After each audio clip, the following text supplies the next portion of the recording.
Your kindness is your leash. Every time you choose to please, someone else learns to command. In a world ruled by wolves, the gentle are not respected. They are consumed. This video is not about becoming cruel. It's about learning how to stop being prey.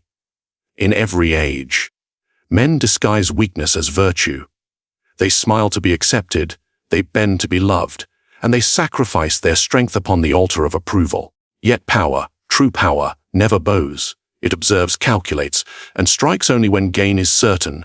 Machiavelli once wrote that it is better to be feared than loved, if one cannot be both. But the modern man has forgotten this law. He trades influence for validation, strategy for sincerity, and calls it goodness. Tonight, we strip away the illusion. We'll dissect the psychology behind why being nice destroys your power, and how to rebuild your nature into something colder, smarter, and infinitely more dangerous. You were taught that kindness makes you noble. That patience earns respect. That goodness will eventually be rewarded. But the world you live in doesn't reward kindness. It uses it. History remembers the bold, not the benevolent. It praises those who seized, not those who served. The pleasant are forgotten. The powerful are feared, envied, and obeyed. When you are nice, what you are really saying is this: I will not resist you. Niceness is the modern disguise of submission, a form of self-defense that only disarms yourself. Ask yourself, how often have you agreed when you wanted to refuse? How often have you smiled when you felt disgust? Each time you do, you trade truth for approval. You make yourself smaller so that others feel comfortable standing above you. The weak call it virtue. The strong call it strategy. There is a difference between being kind and being compliant. The first is a choice. The second is slavery wrapped in politeness. In the courts of Renaissance Italy, men smiled while plotting each other's ruin. They bowed, they complimented, they spoke in gentle tones. But every gesture was a move on a chessboard. Niceness was a weapon, never a weakness. The fool believes people are good by nature. The strategist knows they are driven by interest. Look at the psychology of social exchange. Every human interaction is a negotiation for power, even when it's hidden behind laughter and charm. When you are too nice, you create an imbalance, because niceness, by definition, expects reciprocity. When it doesn't come, resentment grows inside you, and the other learns that your compliance has no cost. They will test you again and again, until you finally break, and call it betrayal. But it was not betrayal, it was training. You trained them to take advantage of you. In business, in love, in politics, the overly kind become predictable. Predictability is death in any contest for power. Once others can predict your moves, they own you. The Roman general Sulla understood this. He was charming when charm brought him allies, merciless when mercy meant weakness. His soldiers both loved and feared him, and that duality made him untouchable. Niceness alone would have left him forgotten in the sands of history. There is a hidden arrogance in constant niceness. It assumes the world will play by the same moral code you do. But morality bends to the hand that holds the power. Power does not ask for permission. It does not apologize. It simply acts, and lets others rationalize afterward. Psychologists call this the warmth-competence trade-off. When you appear too warm, people subconsciously doubt your strength. They trust you emotionally, but not strategically. They like you, but they don't follow you. The powerful understand this duality. They know when to smile and when to silence, when to offer the hand and when to withdraw it. Their kindness is deliberate, never reflexive. Think of the modern workplace. The one who always says yes, stays late, and never complains. What happens to them? They become invisible. Their effort becomes expected, not respected. The world feeds endlessly on those who cannot say no. To reclaim your power, you must master the art of controlled resistance. Learn to pause before pleasing. Learn to question before agreeing. A single no, at the right time, commands more respect than 100 yeses. Niceness should be a currency, not a personality. Spend it when it buys loyalty or leverage. Hoard it when it only buys comfort. You are not required to be cruel. You are required to be calculating. When you speak, let your kindness carry weight. When you act, let your silence provoke thought. When you give, make sure it costs something to the receiver. In this world, every smile is a signal, every favor an investment. The powerful understand this language. The weak do not. They believe being liked is the same as being respected. It is not. You can be adored and still ignored. You can be loved and still used. So stop hiding behind the mask of the agreeable. Stop apologizing for your edges. Stop softening your voice to make others feel safe. Power is not cruel. It is clarity. It knows when to yield and when to dominate. It gives warmth only to those who can return it with value. Remember, the world does not bow to the kind, it bows to the competent. And when you master the art of selective kindness, the same people who once dismissed your gentleness will begin to fear your restraint. Because restraint is power under control. And control is everything. Power is not real, it is a belief. And yet, belief is the most dangerous weapon a man can wield. People obey not because they must, but because they think they must. They follow the image of strength, not the substance of it. The art of power lies not in force, but in perception. Consider this: when a lion walks into a field, it does not roar to prove it is strong. The animals move aside because they have already accepted its dominance. Power, then, begins in the mind of others long before it manifests in action. You may have authority, but if others do not perceive it, you have none. And you may have nothing but confidence and composure. Yet if others believe you are in control, you hold the upper hand.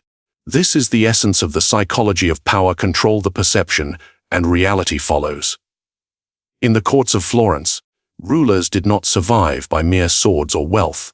They survived through spectacle, through reputation, mystery, and the careful orchestration of fear. They appeared wise, even when they were uncertain. They appeared merciful, even when they planned vengeance. Power thrives on illusion, the illusion of control, the illusion of certainty, the illusion that you cannot be replaced. Ask yourself, what image do people associate with you? Do they see confidence or do they sense hesitation? Do they perceive calm or chaos? In every interaction, you are teaching others how to treat you. If they sense weakness, they will test it. If they sense strength, they will respect it, even if that strength is only a shadow. Modern psychology calls this the authority effect. Humans are wired to respond to dominance cues: tone, posture, eye contact, decisiveness. The one who appears certain commands attention, the one who hesitates invites correction. Confidence creates its own logic. People would rather follow the wrong man who seems sure than the right man who seems doubtful. History proves it. Julius Caesar walked into Rome after crossing the Rubicon, an act of defiance punishable by death. But he didn't beg or justify. He acted as though victory was inevitable. The Senate, terrified yet mesmerized, accepted what should have been impossible. His power was not seized. It was assumed. That is the secret. Act like power already belongs to you, and others will conspire to make it true. But remember, perception cuts both ways. If you build it carelessly, it turns against you. The arrogant man who overplays his confidence becomes a parody of himself. The loudest man in the room often exposes his insecurity. True power whispers. It does not chase attention. It commands it. Observe your environment. In every hierarchy, corporate, political, or personal, notice who holds influence. It is rarely the kindest or the most skilled. It is the one who knows how to project dominance without showing need. Need is the death of perception. The moment you appear desperate for validation, your authority dissolves. The strong never beg to be seen. They make others work for their approval. Their silence has gravity. Their absence has meaning. When you understand this, you stop explaining yourself. You stop defending your worth. You realize that reputation is not earned. It is crafted. Craft it carefully. Let others speak of your capability. Let mystery do the talking. Even in weakness, never reveal desperation. Pretend control, even when chaos surrounds you. The human mind prefers certainty over truth. It will believe the illusion if you maintain it with conviction. In battle, generals knew this well. A retreat framed as a strategic withdrawal preserves morale. A delay described as tactical patience commands respect. The difference is only in the story. But the story defines the power. So ask yourself again, are you shaping your image, or are you letting others define it for you? Power is a theater. The audience believes what the actor embodies most convincingly. When you walk into a room, every movement, every glance, every pause writes a silent script in the minds of others. If your energy whispers doubt, they sense it before you speak. But if your presence radiates control, you do not need to prove anything. They will feel it. The key is composure. Controlled emotion, the stillness that unnerves others because they cannot read your next move. A calm face hides strategy. A steady voice hides dominance. The one who controls perception controls fear. And fear, properly directed, sustains power longer than love ever could. Because love is conditional, fear is efficient, and respect, true respect, comes from the ability to inspire both. So stop trying to be understood, be felt. Stop trying to be liked, be remembered. The perception of power must come before the possession of it. That is how emperors rise, how leaders endure, and how ordinary men become forces that others orbit around. Empathy is not weakness. It is intelligence disguised as warmth. The powerful do not lack empathy, they weaponize it. To understand another's pain, fear, or desire gives you leverage. It gives you a map of their vulnerabilities, their triggers, their hopes. And in a world ruled by manipulation, knowledge of emotion is far more dangerous than knowledge of facts. You cannot control what you do not understand, and you cannot understand people without empathy. But make no mistake, this empathy is not the soft, moral kind preached by saints. It is the cold, surgical empathy of a strategist. It observes, it studies, it feels, but does not surrender. Ask yourself when someone opens their heart to you, do you listen to heal them or to read them? The difference defines whether you are ruled by others or rule over them. In the courts of Renaissance Italy, rulers were surrounded by flatterers and liars.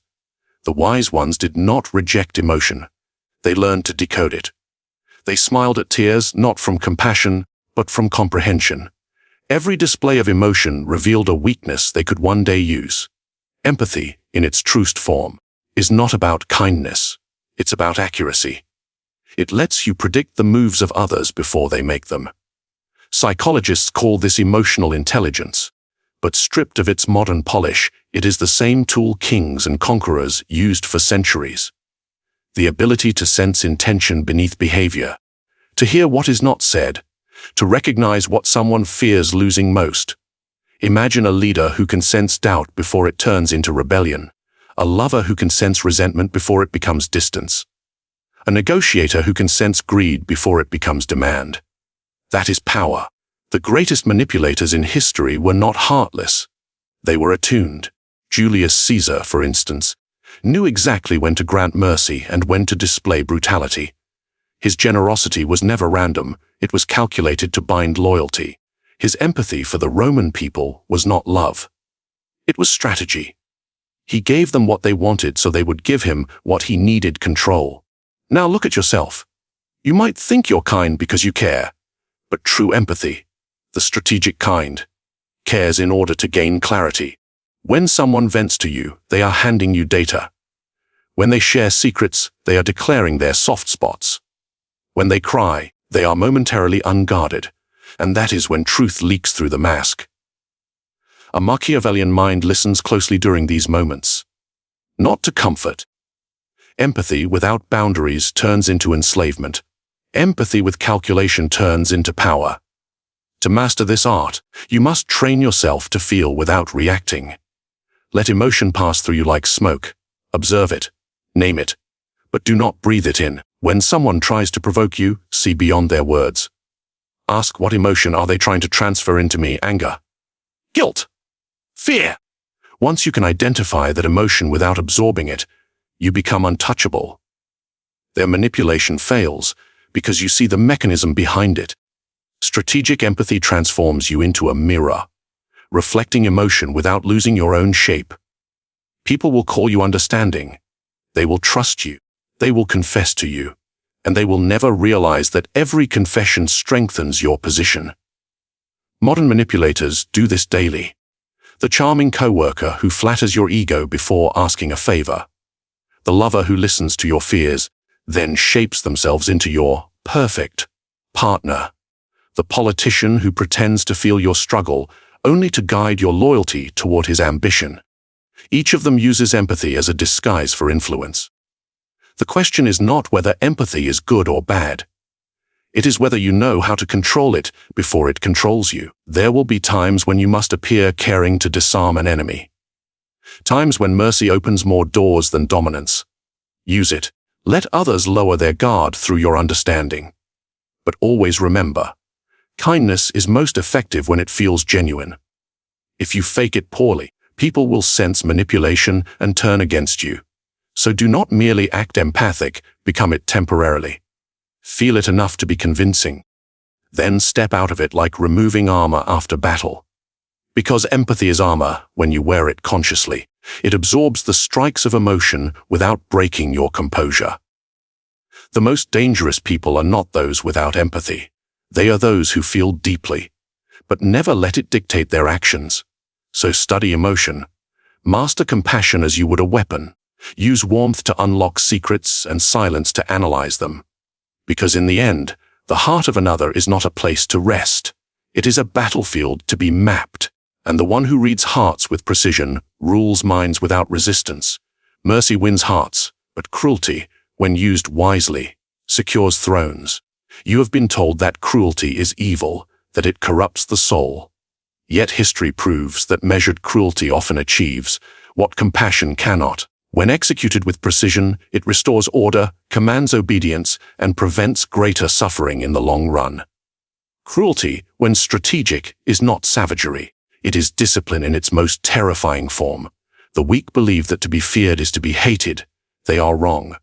Hatred is born from chaos, but fear, true, controlled fear, is born from respect.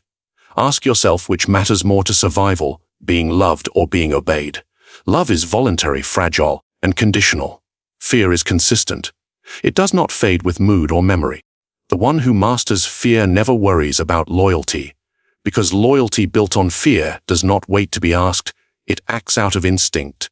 Look to the history of rulers who understood this law.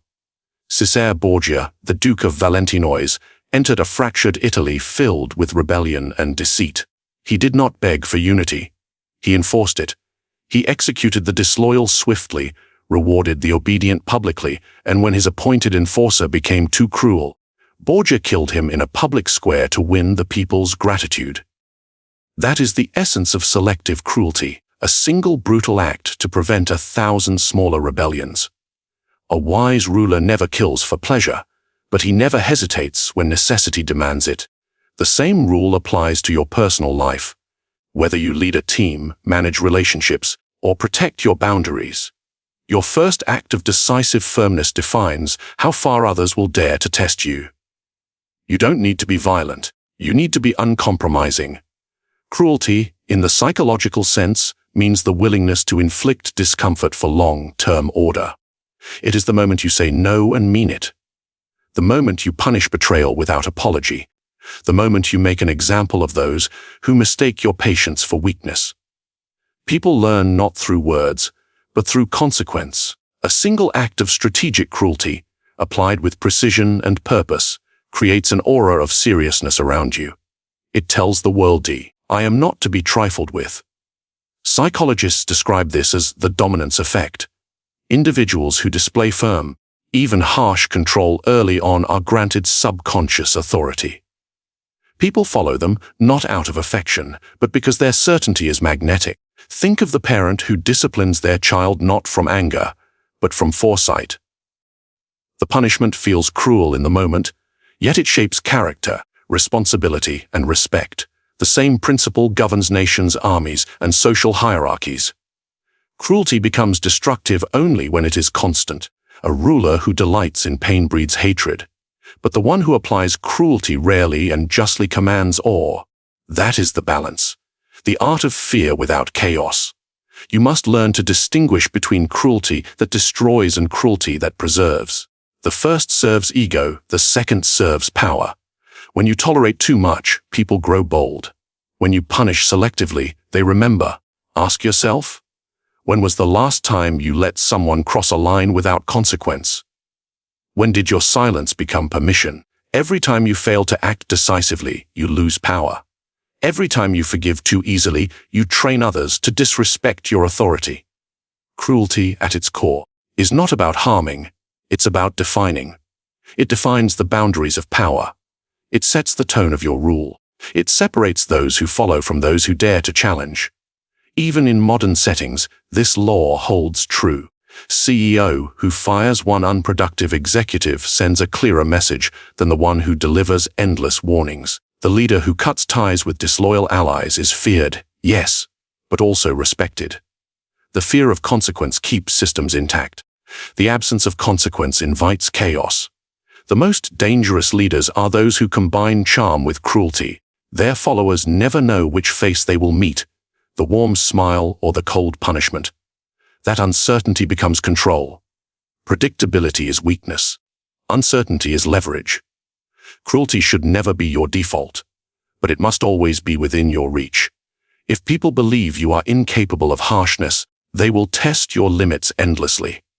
But if they know you are capable of decisive retribution, they will police themselves before you ever have to act. And that is the purest form of power, not domination through force, but control through anticipation.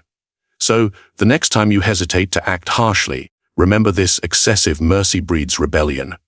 Controlled cruelty breeds order. Do not seek to be feared constantly, only once, but permanently. Because fear, once earned, does not need to be repeated. It echoes through memory, shaping behavior long after your voice goes silent. And when your enemies whisper your name with caution rather than hatred, you will know you've mastered the most dangerous virtue of all. To rule others, you must first rule yourself. Detachment is not coldness, it is command. It is the art of mastering emotion before emotion masters you. The weak react, the powerful calculate. Most men are slaves to their feelings. They rush to defend, to explain, to prove. Every insult ignites them. Every rejection wounds them. They bleed publicly, and the world learns exactly where to strike next. But the detached man is untouchable. He feels, but chooses when to show it. He observes, but rarely reveals his thoughts. He is the calm in the storm, and that calm terrifies those who depend on chaos to control. Ask yourself, how easily can others provoke you? If a single word can rattle your composure, then your power is an illusion. Emotional control is not just discipline, it is dominance in its purest form. Because when you remain unmoved, others begin to doubt their influence. They lose the ability to manipulate you. Detachment is the silence that breaks their confidence. History remembers rulers who embodied this stillness. Take Emperor Marcus Aurelius. Surrounded by betrayal, disease, and death, he never allowed despair to govern his judgment.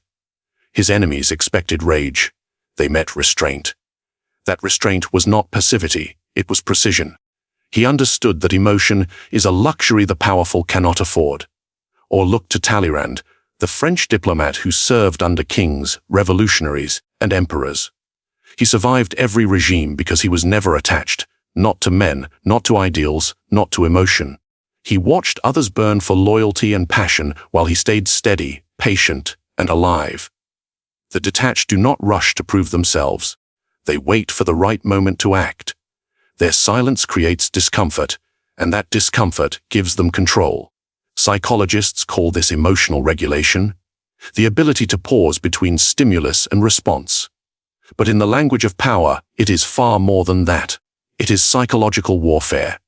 Because when you refuse to react, the other person must fill the silence. They reveal more. They justify more. They expose themselves. Detachment turns you into a mirror, reflecting others while revealing nothing of yourself. In relationships, this is deadly power. The one who cares less always controls more. When you detach your self-worth from the behavior of others, you become impossible to manipulate. The moment you stop chasing, they start wondering. The moment you stop needing, they start proving. Detachment flips the balance of desire. It is not cruelty, it is clarity. Think of it this way: emotion clouds your strategy. Love, anger, jealousy, all are forms of blindness. They make you predictable. The more invested you are, the easier you are to control. Detachment clears the fog. It allows you to see not what you wish to see, but what is. A detached mind can act decisively where others hesitate. It can punish without guilt, reward without attachment, and retreat without fear, because nothing external defines it. And yet, many confuse detachment with apathy. They think to be detached is to feel nothing. But detachment is not the absence of feeling. It is the mastery of it. The detached man still feels, but his emotions serve him, not the other way around. When anger rises, he studies it.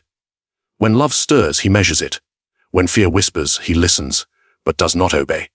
This kind of control breeds mystery. Others begin to wonder what you think, what you feel, what you plan. Their curiosity becomes your weapon.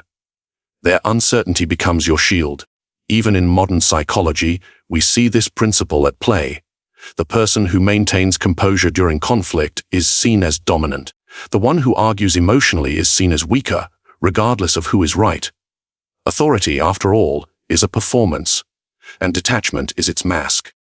You do not need to be emotionless, you need to be strategic in where you place emotion. Give it only where it builds power, never where it drains it. Ask yourself how much of your energy is wasted reacting to things beneath you.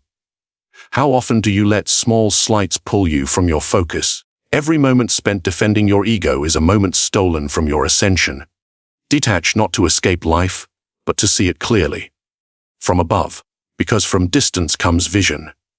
And from vision comes control. The world belongs to those who can stand still while others panic, those who can remain calm in loss, silent under insult, and measured in victory. That is what it means to rule yourself. That is where true sovereignty begins. And when you achieve that, when no one can provoke, guilt, or seduce you out of your equilibrium, then you will understand the final law of power. He who feels least controls most. Power does not always announce itself. The most effective control is the kind no one notices.